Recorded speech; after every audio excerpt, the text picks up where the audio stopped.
Part 26. And I beheld another beast coming up out of the earth, and he had 2 horns like a lamb, and he spake as a dragon. The beast that came up out of the sea was the sea of people. If you read in Daniel, those beasts that are in Nebuchadnezzar's dream, it is all talking about who's occupying Israel and all the places that Israel is scattered. Here in Revelation, it is Israel and all the places that they're scattered coming up out of the sea, but then up out of the earth, out of the land of Israel itself, not all the peoples and all the kindreds and all the tongues where Israel scattered, but in the actual land of Israel coming up out of the earth is one like a lamb. He had 2 horns like a lamb and spake as a dragon. Satan was the accuser of their brethren through the law, and Satan was cast down. Here in Israel you had a false prophet that came up, and he had 2 horns like a lamb. They called him the Messiah. And he spake like a dragon, because it was all about the law. This next part is all about the law. And he exercised all the power of the first beast before him, and causeth the earth and them that dwell thereon to worship the first beast, whose deadly wound was healed.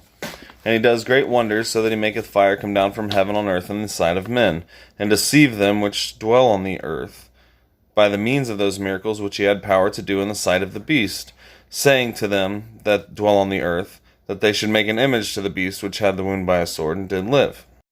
And he had power to give life unto the image of the beast, that the image of the beast should both speak, and cause as many as would not worship the image of the beast should be killed. And he causeth all, both small, great, rich and poor, free and bond, to receive a mark in their right hand or on their foreheads, and that no man might buy or sell, save that he that had the mark, or the name of the beast, or the number of his name. Here is wisdom. Let him that hath understanding count the number of the beast, for it is the number of a man, and his number is 666. Now remember I told you in chapter 10 that an angel put 1 foot on the sea and 1 foot on the earth, and he had a little scroll in his hand. And he wasn't allowed to write what it said, because it said that the law was the mark of the beast. And he gave power unto the law, saying, the law says, the law says, the law says, Jesus Christ is not the Messiah. He's not the Messiah. This temple will not be destroyed. Everything that Jesus said will not happen. And he hated Christians, and they hated Christians, and they wouldn't allow Christians into the temple or into Jerusalem. These men that took over the temple were called the Zealots, because they were zealous of the law.